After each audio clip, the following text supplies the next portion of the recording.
One of those valuable team members is the lady that brings us First People's Voices, Crystal LaValle. Crystal, what are you up to today? Now, today is Orange Shirt Day, which commemorates the victims of Indian residential schools. We know that the last school closed in 1996. However, the effects of what happened in those schools is still being felt and seen in communities all across Canada.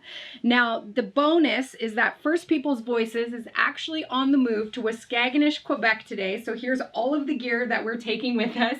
And it's a Cree community on the bottom of the James Bay. And it takes about 17 hours to drive there from Toronto, or 4 planes, whatever you prefer. But we're going because there are survivors there who want to share their stories with us in hopes that it'll bring healing to others on their journey of healing. Now, you can pray for us, pray for our guests, and make sure to follow us on social media so that you can see the culture and the language that's up there in this Cree community. Thank you so much. What an honor it is to walk together to restore dignity to the First Peoples.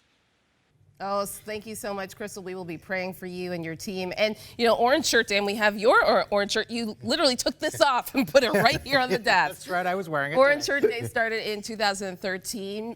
It was, Phyllis Webstad, who was a residential school survivor. Her first day of school was in 1973 in BC, and she had worn, her mother had given her a shiny new orange shirt to wear, and that was one of the first things they took from her before they shaved her hair and put her into a uniform. And so this is a way of us standing in recognition with residential school survivors and saying, we see you, we are sorry, yes, as well, as much as we can say that we're sorry, and that we just want to stand in solidarity with them today. We do, and you think of that story when Phyllis had, an orange t-shirt taken away, and it would be such a negative thing, but she's taken it and making it a positive. I mean, you think of the 150,000 or so Indigenous children that were in these, these residential schools. And again, as you mentioned, it's a huge stain on the church and in our country, but we're turning it around. And I think that's why I love the First People's Voices so much, because we've heard from survivor after survivor. They're saying, you know what, they were in the residential schools, it distorted their view of who God was,